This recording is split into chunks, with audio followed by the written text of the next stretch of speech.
할렐루야. 네, 됐어요. 말씀만 읽어도 여러분들 가슴이 찡하죠. 벌써 저는 막 눈물이 나는 거죠. 하늘이여 들으라, 땅이여 귀를 기울이라. 여호와께서 말씀하시기를 내가 자식을 양육하였거늘 그들이 나를 거역하였도다. 손은 그 인자를 알건만은 우리 사람들은 그렇지 못한다. 이런 말씀 제가 정말 펑펑 울면서 주님, 저도 못하지만 아무튼 이 시대를 향한 주님의 마음, 또 지금 이 시대를 향한, 이 시대 한국교회를 향한 아버지의 메시지라고 봅니다. 정말 가슴이 너무 아팠고, 깨어있는 사람이라도 그나마 기도하는 사람이라도 이 시대를 향해서 기도하는 사람들, 또 아버지 마음으로 기도했으면 좋겠다는 마음으로 주님께서 또 이 말씀을 준비하게 하셨습니다. 계속 눈물로 준비하게 하셨습니다. 그러니까 종교성은 있어요, 지금 시대는. 근데 영성이 없는 시대입니다. 그래서 너무나 이 기독교가 많은 욕을 먹고 있어요. 우리가 영성이 있어야 되는데 우리는 영으로 사는 존재들인데, 그래서 우리 연예인 교회라도 깨어서 기도하며 이 시대를 향하여서 부르짖는 우리 한 사람 한 사람이 되길 기도합니다. 지금 한국교회 이런 모습을 보면서 가슴 막 찢어지는 그런 마음, 회개하는 마음으로 이 말씀을 준비했습니다. 지금 이사야 선지자의 그 배경 설명을 잠깐 하고 말씀에 들어가면 아마 조금 더 이해가 쉬울 것 같습니다. 그래서 이사야는 뭐냐면은 주전 930년경에 이스라엘이 남북으로 이렇게 갈라져 있던 당시에 활동했던 선지자예요. 이분이 선지자인데 그 남유다 왕인 우시아 왕이 죽던 해였어요. 그 우시아 왕이 지금 1절에 보면 다 나오죠. 유다 왕, 우시아 왕, 요담과 아하스와 히스기야 시대 아모스의 아들 이사야가, 그러니까 이 지금 다섯 왕을, 지금 히스기야 다음에 므낫세가 아들이거든요. 그 므낫세 아들까지 다섯 왕을 걸쳐서 그 왕을 걸치는 시대에 선지자를 했던 이 이사야거든요. 그래서 우시아 왕이 죽던 해 주전 739년이었어요. 이때 요담, 아하스, 히스기야가 므낫세 등 다섯 대 왕에 걸쳐 주전 680년까지 살면서 활동을 했던 이사야입니다. 그러니까 청년 시절부터 이제 굉장히 나이가 많은 시대까지 활동했습니다. 그 당시 이스라엘은 계속 막 이방 민족들의 그 침입으로 시달렸어요. 굉장히 많이. 그냥 한가운데 있었어요. 그 막 이리 가면 막 내려가다가 치이고 올라오다 치이고 막 서로 전쟁하면서, 그래서 이스라엘은 주님께서 일부러 그 땅을 이스라엘 땅으로 주셨던 것 같아요. 그래서 저쪽을 치러 가면서 여기 걸리면 또 치고 가고, 그래서 중간에서 굉장히 침입을 많이 당했던 이스라엘이었습니다. 근데 그 중에서 제일 무서운 나라가 여기는 그 군사 그 강대국 아수르였어요. 아수르. 정말 이 아수르는 엄청난 나라였어요. 보면은 막 사람들이 정말 이 산채로 생가죽을 벗겨버렸어요. 이 아수르가 그 정도로 악랄했어요. 그리고 막 포로된 자들, 포로를 다 끌고 왔잖아요. 손과 발을 다 잘라버리고 코도 베어내버렸어요. 산채로 그냥 살아있는 채로 코도 베어내버리고 이렇게. 그리고 막 해골들을 막 산더미처럼 이렇게 쌓아놓고 공포심을 조장하기도 했어요. 너희들 우리 말 안 들어? 그럼 이렇게 될 거야 라는 그 공포심을 조장했어요. 그러니까 완전히. 그리고 또 막 손에도 구멍을 뚫어가지고 여기다 밧줄 껴가지고 짐승처럼 끌고 다니기도 하고, 굉장히 아수르가 너무너무 이렇게 악랄한 나라였어요. 그래서 아수르는 몇 번씩이나 팔레스타인 전체를 초토화 시켰고, 그 와중에 북왕국이 그 이스라엘은 722년도에 완전히 망해버렸죠. 그걸 바라보면서 남유다 형제들은 공포에 떨 수밖에 없었습니다. 이제 다 봤잖아요. 소식도 들어오고 알았고, 이 갈라졌지만, 남북이 갈라졌지만 그래도 다 한 민족이기 때문에 알잖아요. 그러나 유다의 진짜 위기는 이런 외세 침공이 아니었어요. 외세 침공이 아니었고 내부의 종교적인 그런 도덕적인 붕괴였습니다.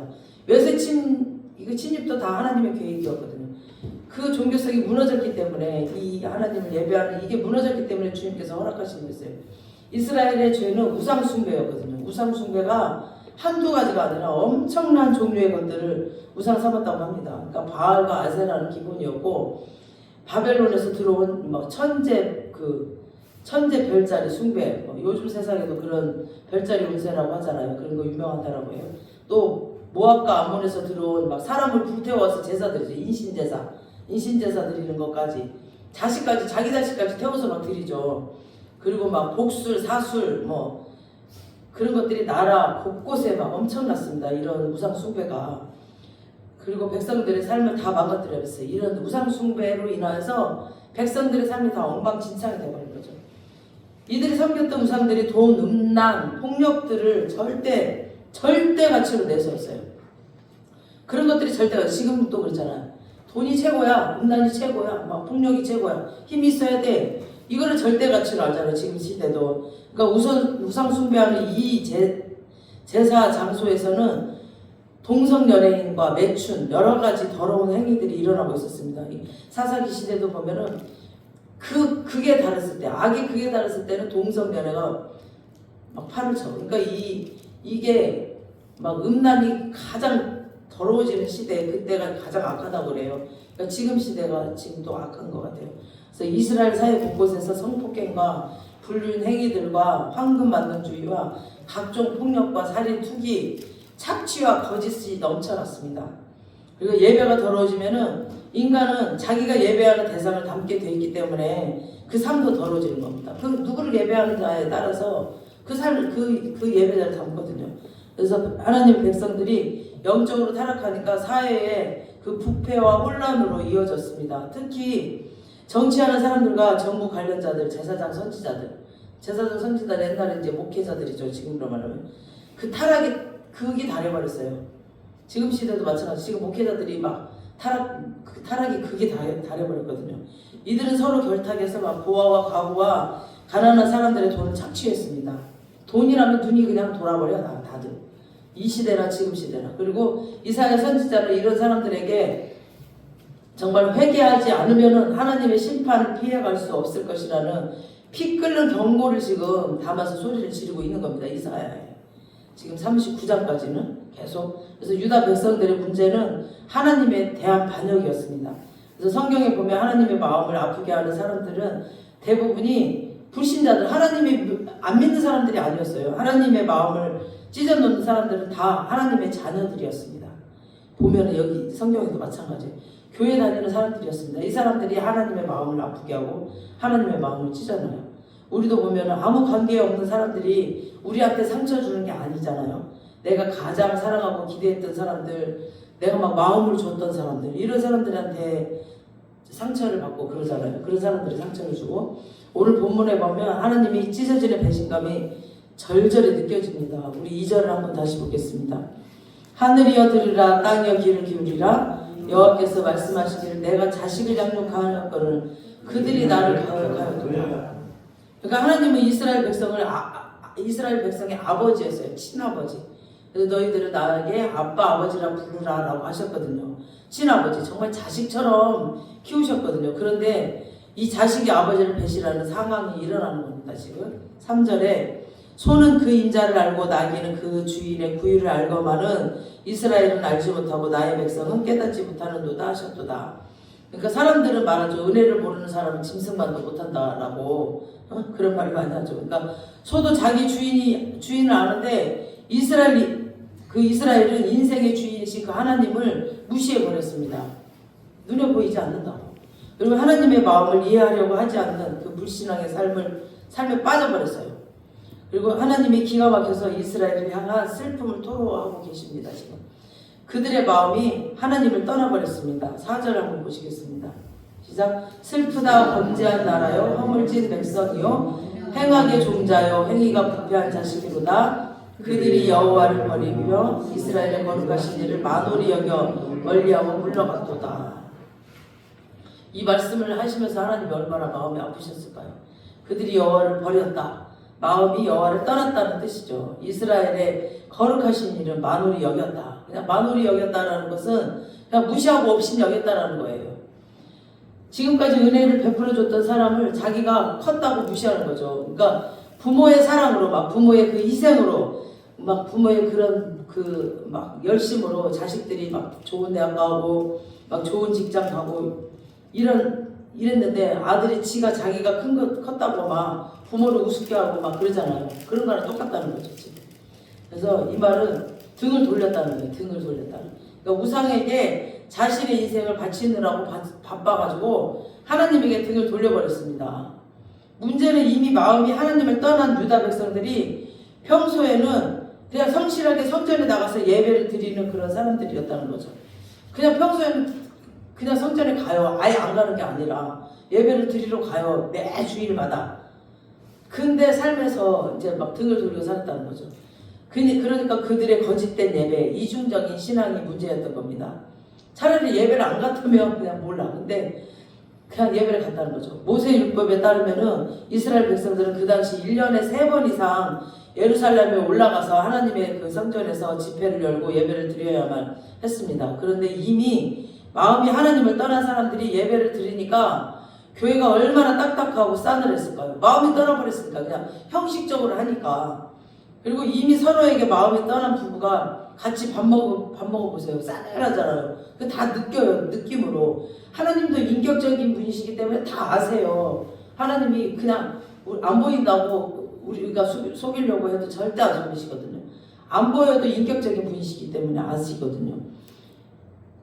또 이미 마음이 떠난 사람끼리 막 회사에서 같이 일하고 교회에서 또 마주치면 그 분위기 너무 차갑고 너무너무 서먹서먹하죠. 어색하고.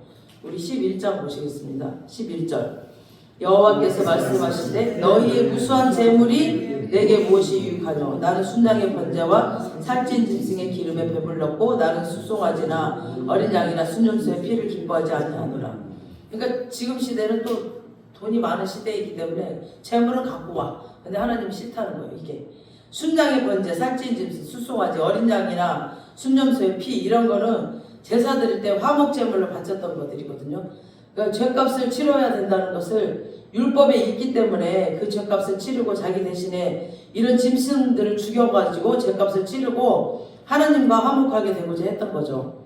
그래서 이 짐승이 자기 대신에 이제 이 죄를 치러주는 거예요. 그래서 예루살렘에는 절기 때만 되면은 엄청난 그 화목제물들로 가득 찹니다. 그 짐승들이. 그러면 이런 제물을 드리면서 회개하는 마음이 있어야 되는데 회개하는 마음은 없고 그냥 이 짐승들을 제물로 막 죽여요. 제물을 잔뜩 가져와. 자기 임무는 다 끝났다는 거야. 그래놓고. 그리고 마음이 여호와를 떠나버렸는데 왜 제사를 계속 드리러 왔을까요? 이 사람들은 이미 수백 년 동안 습관과 그 문화에 이렇게 젖어 있어요. 그리고 굳어져 있기 때문에 그냥 와요. 그리고 이제 그 위로를 얻는 거야. 자기가 그 행위를 하면서.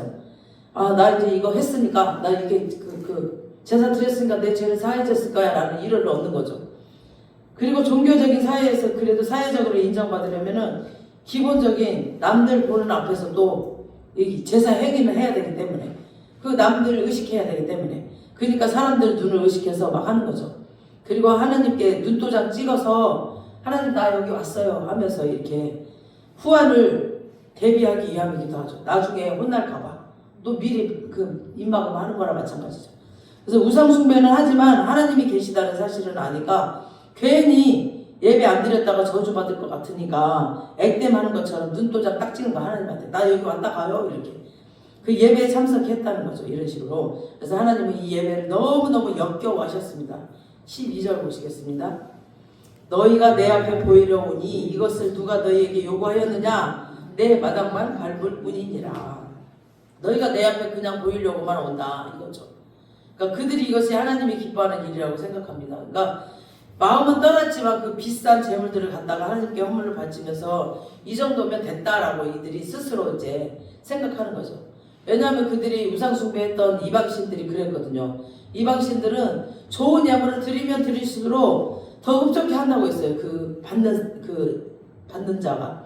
그래서 원하는 게 많을수록 비싼 재물을 드려야 했어요. 내가 더 큰 걸 원하면 더 큰 걸 갖다 바치고 막 이렇게 이방신들은. 그러니까 비싼 암소를 드리면 하나님께서 그만큼 나한테 큰 복으로 나에게 화답할 의무가 있다고 생각을 한 거죠. 그러니까 이방신들이랑 똑같이 생각을 한 거예요. 이 사람들이. 그러나 만군의 여호와께서는 탐욕스러운 그런 이방신들과는 완전히 다른 분이셨습니다. 하나님은 그런 거를 원하지 않으세요. 세상 모든 만물을 가지신 분께서 다 가지셨거든요. 이거 모든 거 다 말씀을 창조하신 분이 하나님이신데 뭐가 부족해서 우리 인간들의 재물을 요구하겠어요. 아니에요. 절대 그 재물을 요구하시는 분은 아니세요. 근데 그들은 그런 더러운 마음으로 제물을 들고 여호와의 전에 지금 온 겁니다. 그런 병든 마음으로 지금 예배하러 와서 내 마당만 밟은 뿐이라 라고 그러면서 말씀을 하시는 거죠. 13절 보시겠습니다.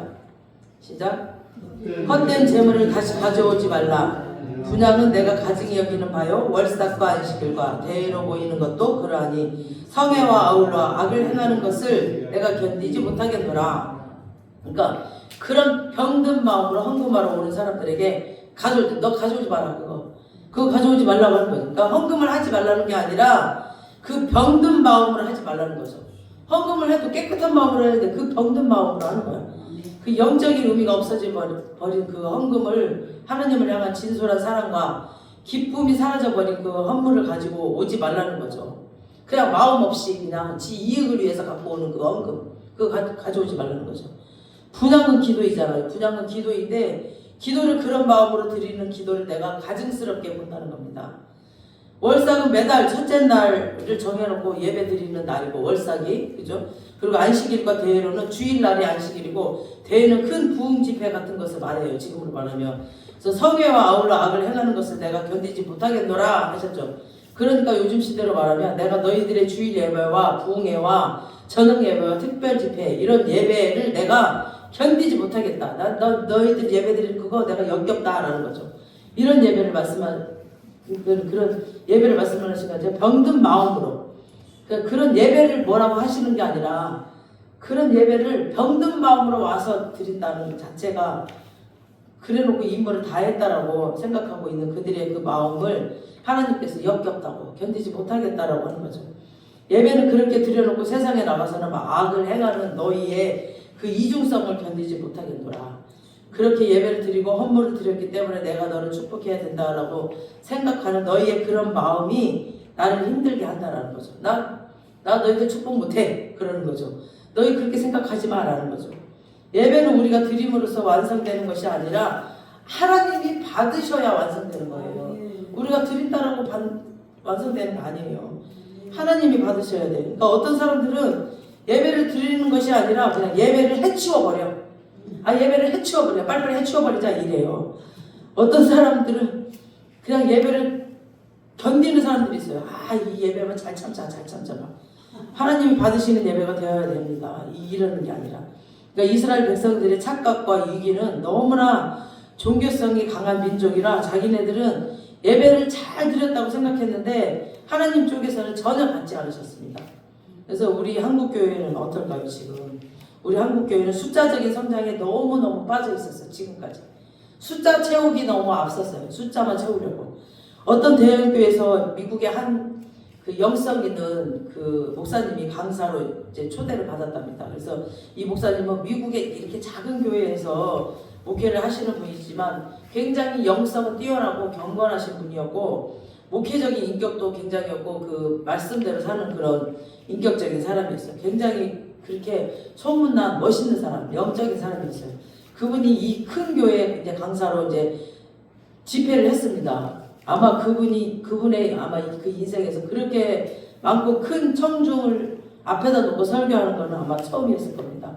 근데 설교가 끝나고 그 큰 교회 담임 목사님이 그 미국 목사님한테 약간 이제 서울 사람이 시골 사람 약간 무시하듯이 이렇게 대하듯이 이제 막 그랬대. 이렇게 큰 군중 앞에서 설교하는 소감이 좀 어떠십니까? 이렇게 물었대. 물어도 어떻게 그런 걸 물어 이런. 그러니까 이 미국 목사님이 뭐라고 하냐면 나는 이렇게 크고 많은 이렇게 군중은 봤습니다. 그러나 진정으로 예배하는 사람은 제가 몇 명 못 봤습니다라고 말씀하시더래요. 이거 얼마나 가슴이 아픈 소리예요 이게. 그 군중이 많은데 사람은 많아. 근데 진정으로 예배하는 사람은 못 봤다는 거예요. 한두 명밖에 없다는 거예요. 정말 가슴 아픈 얘기죠 이게. 우리 15절 보시겠습니다. 너희가 손을 펼 때 내가 내 눈을 너희에게서 가리고 너희가 많이 기도할지라도 내가 듣지 아니하리니 이는 너희의 손에 피가 가득함이라. 그러니까 여기에 손을 펴고 기도한 건 이제 유다 백성들이 간절하게 이제 기도했다는 뜻이거든요. 손을 폈다는 거. 그러니까 하나님께서 너희의 그런 기도 듣지 않겠다는 겁니다. 그러니까 너희들이 손에 피가 가득했기 때문에 듣지 않겠다는 거죠. 너희가 아무리 간절히 아무리 많이 기도해도 안 듣겠다. 그러니까 피는 이들의 모든 죄를 말하는 거거든요. 이 피, 너희 죄가 여기 많이 묻어있다. 손에 많이 묻어있다 이런 뜻이에요. 그러니까 더 자세히 말하면 다른 사람의 피를 말하는 거죠.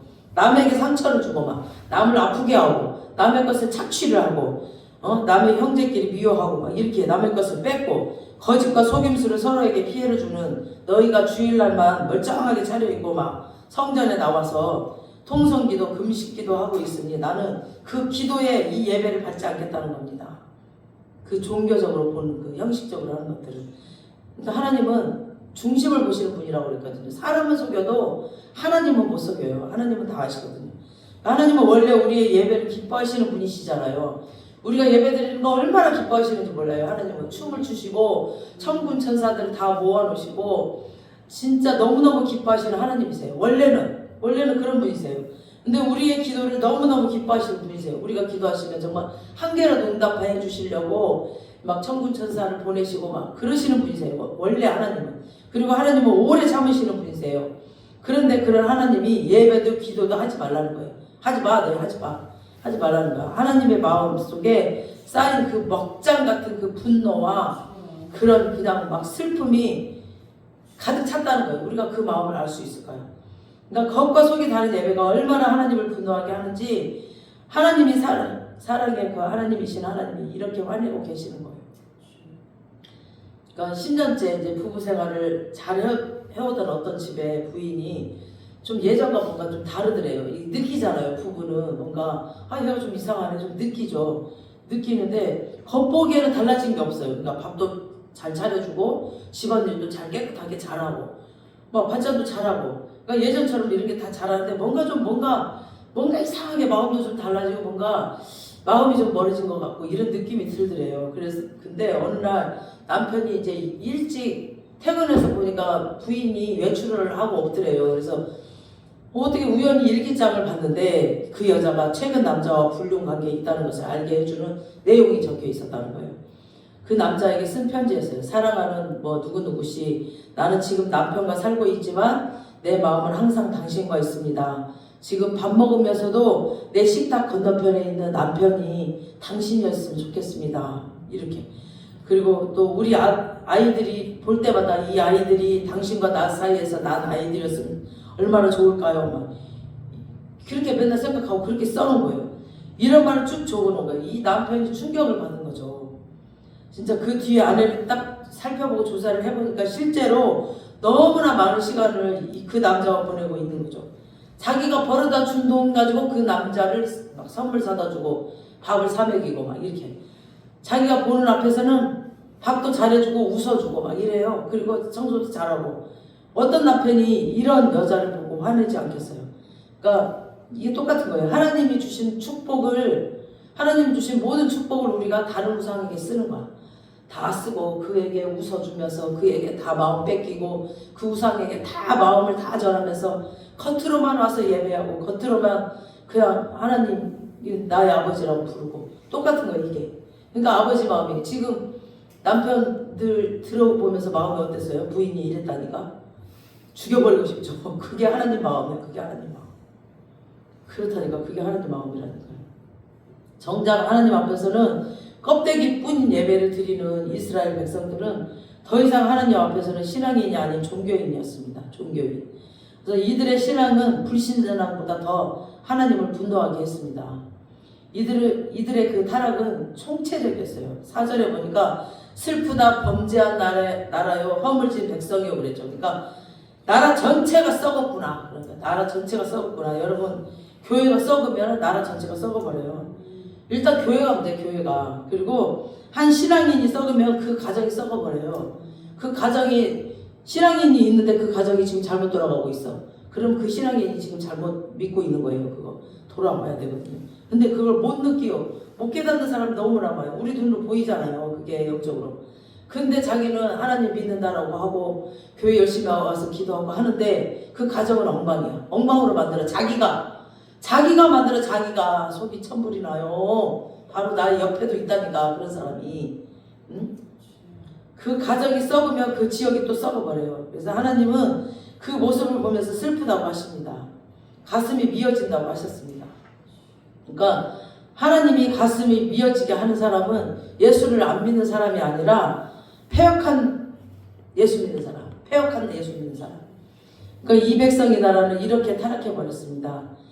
하나님의 계획은 이 백성이 나라 그 열방의 소망이 되려고 노예를 잡혀 있던 그 200만 그 광야에 있던 그 이스라엘 사람들을 광야로 끌어내서 막 하나님이 복 주고 세우신 나라였는데 그 특별한 사랑을 받은 나라가 하나님을 버려버렸습니다. 그리고 마음이 하나님을 떠나버렸어. 그리고 껍데기뿐이 그 종교의식만 남아있습니다. 이 이스라엘이. 이때 이사야 시대 이때에. 그러니까 하나님의 백성이 하나님을 마음으로부터 떠나면은 하나님은 슬퍼하셔요. 울고 계셔. 그러니까 우리가 막 중보기도 할 때 막 통곡하고 울잖아요. 성령님이 우시는 거예요. 성령님이 내 안에서 우시는 거예요. 중보기도 할 때 성령님이 우시는 거예요. 그 영혼을 향해서. 그러니까 하나님이 그렇게 슬퍼하시는 거예요. 그 영혼들을 향해서. 그러면 하나님의 징계가 와요. 하나님은 징계를 해야 돼요. 징계를 해야만 돌아오거든. 징계 안 하고 냅둬버리면 그 지옥 가니까 그거 사랑하지 않거든요. 사랑하는 자에게 징계를 주신다고 그랬잖아요. 하나님의 징계는 외세 침략을 통해서 하셨어요. 우리 7절에 보시겠습니다. 시작. 너희의 땅은 황폐하였고 너희의 성읍들은 불에 탔고 너희의 토지는 너희 목전에서 이방인에게 삼켜졌으며 이방인에게 파괴된 밭이 황폐하였고. 그러니까 이사야 선지자 사역 기간 동안 유다는 아수르뿐 아니라 시리아, 에돔, 블레셋 같은 수많은 외세 세력들의 침략으로 국토가 유린되어 버렸어요. 그냥 없어져 버렸어요. 수많은 사람들이 포로로 끌려가고 여자들은 성폭행 당하고 집은 다 불타버리고 이런 처참한 일들이 반복됐어요. 계속적으로. 그런데 중요한 것은 이것은 이스라엘 백성들이 회개하고 돌아오기만을 하면은 끝나는 징계의 회초리였는데 이들이 그 징계의 의미를 깨닫지 못하니까 이 고난이 점점 더 강화되는 거죠. 못 깨달아. 이 이스라엘 백성들이 그런 일들이 오면 빨리 자기를 돌아봐야 되는데 우리 사람들도 마찬가지야. 뭔가 자기에게 막 어려움이 터지면 빨리 자기를 돌아보고 내가 어떻게 정결해지기를 원하는지 그걸 봐야 되는데 막 남의 탓만 해. 막 남만 욕하고 네가 잘못했다고 하면서. 그러니까 지금 맞는 것보다 더 무서운 건 뭐냐면은 깨닫지 못하는 거예요. 깨닫지 못하는. 그러니까 우리가 항상 기도할 때 깨닫는 은혜를 달라고 기도를 하셔야 돼요.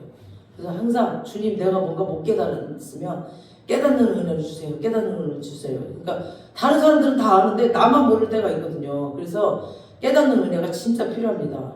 우리 깨닫는 은혜 달라고 계속 기도하셔야 됩니다. 우리 5, 6절 시작. 5절 6절 시작. 너희가 어찌하여 매를 더 맞으려고 폐역을 거듭하느냐. 온 머리는 병들었고 온 마음은 피곤하였으며 발바닥에서 머리까지 성한 곳이 없이 상한 것과 터진 것과 새로 맞은 흔적뿐이거늘 그것을 짜며 싸매며 기름으로 부드럽게 함을 받지 못하였느냐.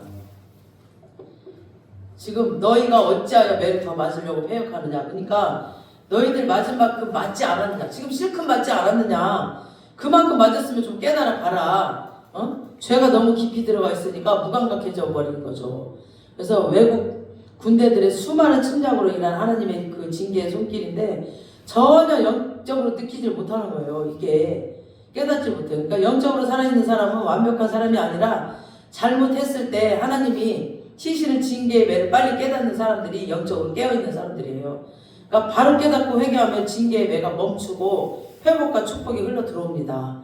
그래서 회개가 가장 중요해요. 회개가. 그래야 축복을 빨리 받을 수가 있거든요. 그러나 영적으로 둔감해서 깨닫지 못하니까 상황이 막 갈수록 심각해져 버리죠.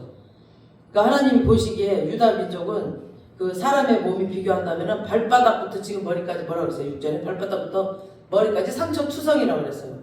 그러니까 이미 만신창인데도 회개하지 않으니까 이것을 짜서 싸서 기름으로 부드럽게 함을 받지 못하였도다라고 이렇게 말씀하신 거예요. 그러니까 다시 말해서 하나님의 치유와 위로와 은총을 너희들이 닫아두고 있다는 겁니다. 그래서 하나님이 준비하고 계시는데 이런 모든 축복을 하나님이 그들이 회개할 수 있도록 고난의 강도를 조절하고 있다는 것을 그들이 알지 못했습니다. 강도를 조금씩 조절을 하면서 깨닫도록 돌아오도록 하는데 몰라 이것들이 둔감해져 버렸어요. 우리 9절 보시겠습니다. 시작. 만군의 여호와께서 우리를 위하여 생존자를 조금 남겨두지 아니하셨다면 우리가 소돔 같고 고모라 같았으리라. 그러니까 소돔 고모라는 아주 싹 사라져 버렸죠. 다 없어져 버렸잖아요. 근데 유다는 하나님이 조금 남겨두셨어요. 그죠? 나라가 완전히 망하게 하지 않았습니다. 이것은 문제가 해결된 게 아니라 기회를 주신 거예요. 기회를. 근데 문제 끝나면은 생각하고 다시 죄를 짓기 시작하면은 그때 진짜 죽는 거거든요. 근본적인 해결법은 하나님의 말씀을 듣고 돌아오는 겁니다. 말씀에 말씀 앞에서 이게 말씀을 순종하는 거. 우리 10절 보시겠습니다. 시작. 소돔의 관원들아 여호와의 말씀을 들을지어다. 너희 고모라의 백성아 우리 하나님의 법에 귀를 기울일지어다. 말씀을 들을지어다. 하나님의 법에 귀를 기울일지어다. 말씀을 들어야 돼. 말씀. 그러니까 관원들로부터 지도자까지 말씀을 들어야 돼요. 말씀. 소돔 고모라를 유다로 비교했다는 것은 너희들의 상황이 얼마나 그 이혼 수위가 이 정도라는 거예요. 이렇게 높다라는 거예요. 이렇게 높이 왔다라는 거예요. 그러나 너희들이 하나님의 말씀에 귀를 기울이면은 지금이라도 상황은 반전될 수 있다는 거예요. 반전된다. 빨리 말씀을 순종해라. 그러니까 사람이 영적으로 병들었을 때 살아날 수 있는 것은 하나님의 말씀을 듣는 것인데 그냥 말씀을 안 들어. 우리가 전에도 안 들어요. 그죠? 그 병든 사람들은 전에도 안 들어. 귀가 꽉 막혔어. 그래갖고 엉뚱한 소리만 해. 무슨 그 학교를 또 인수를 한다네. 그 말 같은 소리야. 그거를 그만둬야지 뭔 그거를 또 인수를 해. 지금 듣는 사람만 들려요. 지금 이 말이 무슨 말인지. 주여. 우리가 몸이 병들면은 식욕이 떨어지잖아요. 근데 영적으로 타락하면은 말씀에 대한 갈망이 없어져 버려요. 그래서 말씀 듣기가 귀찮아집니다. 그래도 먹어야 돼요. 우리는 억지로라도. 우리가 막 몸이 아프면 억지로 죽 한 그릇이라도 먹으면 힘이 나잖아요. 그러니까 우리가 억지로라도 내 의지를 들여서 우리가 말씀을 먹어야 돼요. 영적으로 우리가. 말씀을 먹어야 회복이 되는 겁니다. 이 영적인 양식은 말씀밖에 없어요. 이 생명의 말씀을 우리가 한 절이라도 그냥 한 절이라도 우리가 먹어야 됩니다. 먹어야 돼. 그래서 우리 안에는 세상적인 것과 영적인 것이 함께 있거든요. 우리 안에. 그래서 좌우에 날선 검과 같은 말씀이 들어와야 그걸 딱 분리시켜 말씀으로 잘라내거든요. 이 세상적인 것들을 이 검으로 말씀의 검으로. 그리고 어둠을 떨어내고 막 내가 죄라고 인식하지 못했던 것들을 하나님의 말씀이 딱 들어와서 드러내요. 아 이거 하나님 말씀이 이거 아니네 하면서 딱 잘라내고 또 드러내면 또 내가 이게 불로 태워버리고 이런 식으로. 그래서 하나님께서 치유하고 파괴시켜 있고 이런 모든 것들 파괴시켜 있고요. 아프지만 그 말씀의 검을 내 영혼이 받아내는 과정이 있어야 정결함이 임합니다. 그리고 치유함이 임하는 겁니다. 오늘 말씀에 선포되는 이 시간 우리 모두에게 그런 역사가 일어날 것을 믿습니다. 아멘. 16절 보시겠습니다. 너희는 스스로 씻으며 스스로 깨끗하게 하여 내 목전에서 너희 악한 행실을 버리며 행악을 그치고. 그러니까 여기 내가 스스로 씻었다 이 말이 중요해요. 스스로. 그러니까 씻는다는 게 뭐예요? 씻는다는 건 회개예요. 회개. 그러니까 회개는 남한테 요구도 해야 되지만 너 회개해야 돼 라고 요구도 해야 되지만 내가 먼저 해야 되죠. 내가 스스로 씻으래잖아. 진짜 하나님의 사람은 자기부터 회개합니다. 자기부터. 우리 정말 일 터졌을 때 정말 나부터 회개하면서 울었습니다. 우리가 지금 뭔가 일이 지금 터졌거든요. 그러니까 나부터 스스로 씻는 거예요. 스스로. 부모가 자식한테 회개하라고 야 너 회개해. 자식한테 말하기 전에 부모가 먼저 회개해야 됩니다. 너 이렇게 하지 마. 막 야단치기 전에 부모가 먼저 변해야 됩니다. 그래야 자식이 변합니다. 회개는 먼저 악행을 버리라는 거죠. 악행. 내 목전에서 악한 행실을 버리고 행악을 그치고 악한 것들을 그쳐야 돼. 이제 그만 거기서 그쳐야 돼. 그거 따라가다 죽어. 이 바보들아. 지금 이 순간에 악행을 끊어라. 하나님의 목전에서 사람들을 속일 수 있어도 하나님은 다 보고 계시기 때문에 하나님이 보시기에 악한 것은 자신과 하나님만 아는 그 어떤 행동을 지금 끊으라는 거예요. 사람은 속여도 하나님 다 알아요. 그 양심도 알아. 그 양심도 이 시간 다 끊어질지어다. 그 악한 것들 다 끊어질지어다. 예수 이름으로 주님 이 시간 찾아주시옵소서. 성령님 찾아가셔서 그 악행들을 끊어주시옵소서. 주님. 이건 사람 죽이고 도둑질하는 눈에 보이는 그런 큰 죄뿐 아니라 습관적으로 또 말로 사람들을 상처 주는 그런 것들도 다 악행이고 세상 사람들과 똑같이 음란 폐설하는 것 이것도 악행이거든요. 또 음란 사이트 또 도박 사이트 장난처럼 들어가는 거 이것도 악행이에요. 이런 것까지도 다 끊어야 된다는 거죠. 회개는 또 선을 행하는 겁니다. 선을 행해야 회개가, 그러니까 이걸 끊어야지 보다 더 쉬운 게 뭐냐면은 이걸 끊어야지 막 끊게 해주세요 보다 더 쉬운 건 이걸 해버리세요. 그 시간에 이 선을 행하세요. 그럼 이거 저절로 없어져 버려요. 그게 더 쉽게 끊어집니다. 우리 17절 읽겠습니다. 선행을 배우며 정의를 구하며 학대받는 자를 도와주며 부활을 위하여 신원하며 가부를 위하여 변호하라 하셨느니라. 그러니까 사회가 타락하면 일어나는 형상이 뭐냐면은 강한 자에게 약하고 또 약한 자에게는 또 강해요. 잔인해요. 바보들 같이 강한 자에게는 약해 깨갱. 근데 약한 자들한테는 강해. 그래서 하나님과 멀리 떨어진 세상의 문명일수록 돈 있는 자, 힘 있는 자, 막 외모 지향적인 사람들을 지켜줘요. 이렇게. 그리고 힘없는 사람들을 핍박합니다. 이런 일이 지금 이스라엘에 일어나고 있는 겁니다. 지금 학대받는 자와 고아와 과부는 그 당시 누구의 도움이 기대하기 어렵고 정말 외로운 자들이었거든요. 누구든 도와줄 수도 없어요. 이 힘 있고 돈 있는 자들이 그 자들을 쳐다도 안 보거든. 그 자들을 막 핍박하고 그 자들을 무시하거든요. 절대 돕지 않거든요. 그래서 우리 하나님의 자녀들이 필요해요. 우리는 그 자들을 찾아가야 되기 때문에. 그래서 그 당시에는 사회의 보상이나 보호제도도 또 그런 것도 아무것도 없었어요. 지금 시대는 그런 것도 조금씩이라도 있죠. 하지만 하나님은 이들의 눈물을 헤아린다고 하셨습니다. 너희들의 병든 이중적인 신앙의 특징이 이들을 착취하는 또 이들을 핍박하는 삶에서 보인다고 하셨습니다. 그 착취한 거 보세요. 없는 자들의 것들을 착취하고 빼앗고 거짓말하고 진짜 회개의 열매는 삶의 변화입니다. 삶의 변화. 그 사람의 삶에 우리가 만든 제도와 시스템으로 사람을 세웠는데 그것이 성직의 타락이에요. 우리가 만든 제도와 시스템으로 막 목사를 세우고 했는데 이게 성직의 타락이야. 이게 하나님 보시기에 우리는 정말 두렵고 떨림입니다. 그러나 하나님께서는 용서와 회복을 약속하십니다. 우리가 잘나서가 아니라 하나님의 선하심 때문에 우리를 그냥 하나님 그 선하신 그분이기 때문에 그냥 그분이 우리를 회복하신다는 겁니다. 우리 18절 보시겠습니다. 여호와께서 말씀하시되 오라 우리가 서로 변론하자. 너희의 죄가 주홍 같을지라도 눈과 같이 희어질 것이요 진홍같이 붉을지라도 양털같이 희게 되리라. 그러니까 지금까지는 너 가져오지 마, 예배하지 마, 기도하지 마, 내가 안 받아 막 그랬잖아요. 근데 지금 뭐라고 했어요? 너 나가 막 그랬잖아요. 근데 갑자기 너 여기 앉아봐 하면서 눈물을 글썽글썽 하시는 거예요. 지금 하나님은 이렇게 약하신 분이에요. 이렇게 마음이 약하신 분이에요. 그러니까 우리 같으면 이렇게 막 처참하게 배신당하고 그랬으면은 다시는 쳐다보지도 않을 텐데 하나님은 눈물을 글썽하시면서 너희 죄가 주홍 같을지라도 이 주홍은 뭐냐면 빠지지 않는 그런 물감을 얘기하거든요.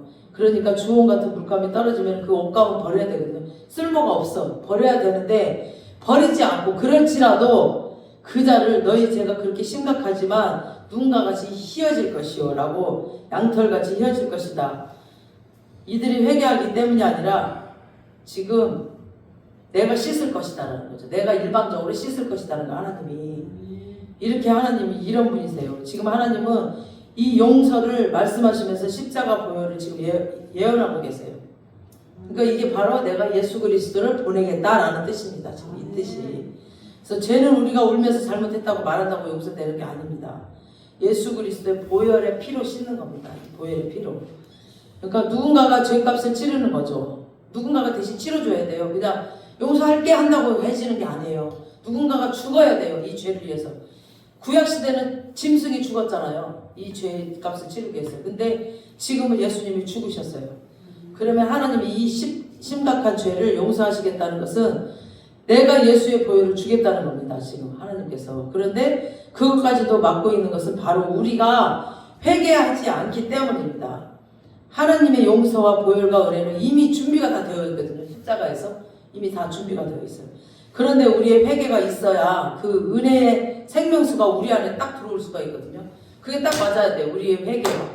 그래야 이 준비된 것들이 딱 들어오는데 오늘 본문을 통해서 오늘날 한국교회를 향한 하나님의 적절한 정말 경고를 듣고 있습니다. 지금 우리나라 상황이랑 이때 당시 이사야 시대의 이스라엘 상황이랑 너무나 비슷합니다. 북이스라엘과 남유다로 갈라져 있던 당시 이스라엘처럼 오늘날 한국에 보면은 세계 유일한 분단 국가죠. 70년이 넘게 지금 남과 북이 갈라져 있고 정말 날카롭게 서로 대처하고 있어요. 막. 그리고 우리는 계속 통일되기를 기도하는데 어떻게 정말 인간의 방법으로는 가능해 보이지가 않은데 하나님께서 꼭 하실 줄 믿습니다. 이건 뭔가 복음 통일되리라 믿습니다. 전쟁으로 폐허가 되었던 이 땅이 너무나 가난하고 힘들던 시절 한국교회는 엄청난 굶주림이라도 면하게 해달라고 막 우리 자식들을 제대로 먹이고 입히게 해달라고 하나님께 부르짖었습니다. 옛날에 우리 부모 시대 60, 70년대 한국교회는 이 민족을 살려달라고 막 절절한 기도가 많았습니다. 그 당시에는 정말 가마니 깔고 앉아요. 저도 예전에 기억나요. 그 가마니 짜서 만들었던 그 가마니를 바닥에 깔고 그곳에서 또 무릎을 꿇고 기도했어요. 저 어릴 때만 해도 그랬어요. 그때 당시 제가 교회 갔을 때도 그때 막 기도하는 성도들 막 이 나라 이 민족을 위해서 그렇게 기도했거든요. 그리고 철야를 기도했고 기도만 했었어요. 그때 당시 하나님께서는 그 기도를 응답하셔서 지금 이 나라를 엄청나게 잘 사는 세계 경제 10위 대국에 진입시키셨죠. 응답하셨어요. 정말 한국교회는 세계 개신교의 유래를 찾아볼 수 없는 정말 폭발적인 성장을 했습니다. 그런데 지금 이 나라는 동력을 잃어버렸어요. 방향을 잃어버렸어요. 방향을. 정치, 경제, 교육, 종교 모든 분야에서 리더십이 무너진 게 아니라 리더십이 없어요.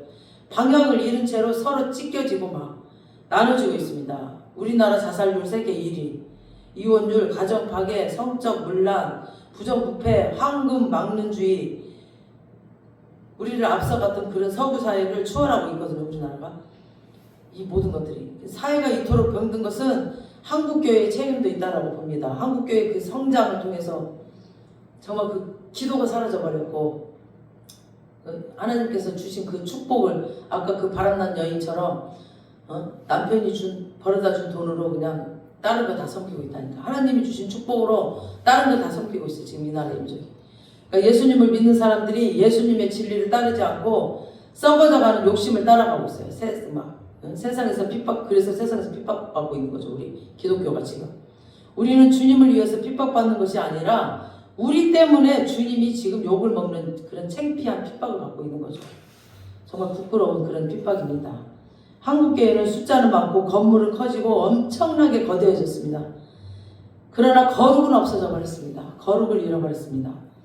이사야 시대 유대 백성들은 수많은 예배와 집회에 참석하고 많은 헌물을 바쳤습니다. 한국교회가 똑같아요. 한국교회 많은 집회, 많은 프로그램, 많은 거 많아요. 막 연예인들 초대해가지고 막 무슨 가을 특별 무슨 기도회 막 이런 거 해요. 엄청난 사람들이 몰려와요. 다 찬양한답시고 자기를 찬양하고 다 찬양한답시고 그 강단에 세운 그자들을 예배하고 있고 목사들을 예배하고 있고 사람을 예배하고 있다니까. 하나님을 예배하는 게 아니라 많은 예배와 집회를 드리고 헌물을 하는데 그 당시 백성처럼 우리 마음은 하나님을 진실하게 사랑하지 않는 자들이 너무너무나 많습니다. 하나님과 돈을 섞여서 사랑합니다. 이런 건 종교이지 신앙인이 아닙니다. 마음이 없는 예배를 드리니까 은혜가 삶으로 연결되지 않아요. 이 은혜 받았다 해놓고 그 은혜가 자기의 감동을 조금 움직였을 뿐이지 자기 삶이 절대 변하지가 않아. 은혜 받았다 하면서 와서 기도하라고 기도도 안 해요. 그냥 도망가버려. 기도하라고 그러면 뭐 때를 잡아 죽이는지 기도하라고 언제 그래 도망가버린지 모르겠어. 응? 은혜 받았다고 막 실큰 간증을 해. 그럼 기도하고 가자. 그러면 도망가버려. 그러니까 삶의 현장에서 예수 믿는 사람과 안 믿는 사람들의 차이가 없어요. 그냥 이혼율도 가소비 하는 거, 사치하는 거, 호화로운 예물 때문에 막 결혼 파기시키는 막 난 목사님들이 막 자기 아들 예단 안 해왔다고 파기시키는 목사도 봤어요. 저는 그런 목사 똑같아. 세상 사람들이랑 차이가 없어. 목사나 세상 사람이랑 안 믿는 사람이랑 똑같아. 그냥 종교 의식만 할 뿐이지 예수 믿는 사람이 아니야. 목사들도 보면은. 저도 같은 목사지만 정말 깨달아야 되기 때문에 이렇게 지금 주님께서 제 입을 통해서 하시는 겁니다. 저도 잘하는 건 없지만 저부터 회개하고 정말 우리 한국교회가 돌아와야 되기 때문에 주님께서 주중에 지금 이 일 때문에 너무나 가슴이 아픈 일이 있었고 이사야를 보면서 똑같은 시대구나 지금이.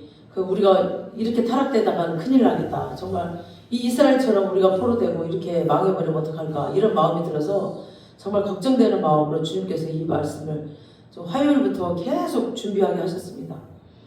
정말 이 성령님의 음성으로 듣고 우리가 깨워서 기도하는 우리 연인교회들이 다 됐으면 좋겠습니다. 또 한국 사람들의 관광 추태가 굉장하다고 그래요. 그리고 논문, 표절, 각종 범죄와 사기 문제, 또 예수 믿는 사람이나 안 믿는 사람 하나도 차이가 없다는 거죠. 그런 충격적인 사실이 정말 각종 연구조사에서 계속 밝혀지고 있다고 해요. 차이가 없대요, 다. 그러니까 이사야 시대 유대 백성들처럼 오늘날 우리에게는 종교성은 있는데 영성이 없습니다. 경건의 모양은 있는데 경건의 능력은 없어요. 한국교회에 은가금은 있는데 나사렛 예수의 이름이 없어요. 정말 거룩한 예식은 행하는데 삶은 세상 사람들과 똑같은 그 양심에 화인 맞은 사람처럼 되어버렸습니다. 그 말을 해도 못 알아들어요. 못 알아들어. 그 엉뚱한 말을 해요. 참 기가 막혀갖고 대가를 쪼개버리고 싶더라고요. 이런 말을 해도 되나 말이야 진짜. 말귀를 못 알아들으니까 그 뭐가 들었는지 한번 보고 싶다니까 그 속을. 성경 지식은 잔뜩 가르쳐놓고 자기가 가르치는 대로 살지 못해서 정말 하나님의 말씀에 권위를 떨어뜨리는 그런 우리 목회자들의 죄가 너무너무 큽니다. 한국교회 위기라고 하는데 그 위기를 만든 건 하나님이 아니라 이중적인 우리가 만든 겁니다. 내가 만든 거예요. 내가.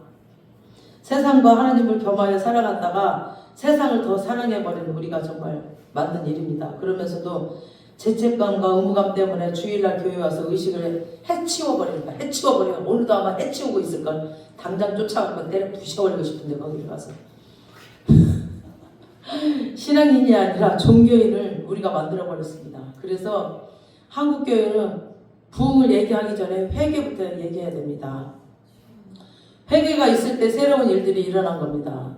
더러운 컵에 새로운 새 포도주를 담을 수가 없어요. 우리 2025년도 우리 연예인교회 주신 말씀, 보라 내가 새 일을 행하신다고 그러죠. 보라 내가 새 일을 행하리니 이제 나타날 것이라. 정말 이 세상이 다 정화됐으면 좋겠습니다. 우리 연예인교회 기도가 흘러 들어가서 우리 연예인교회 사역자들이 그냥 곳곳에 들어가서 다 정화시켜서 새 일을 행하셨으면 좋겠습니다. 정말. 보라 내가 새 일을 행하실 것이라고 했는데 제가 먼저 회개하겠습니다. 주님 정말 땅을 치면서 제가 먼저 회개하겠습니다. 우리 연예인교회가 먼저 회개합시다. 더러운 것들을 깨끗이 씻는 그 작업을 한 다음에 하나님께서 새롭게 새 일을 부어주실 것입니다. 아멘. 그 기도를 계속해서 우리 연예인교회 올해는 부흥보다 회개를 외치며 정말 그 깨끗해지기를 기도하는 우리 연예인교회 모든 성도가 되시길 주님의 이름으로 축원합니다. 아멘.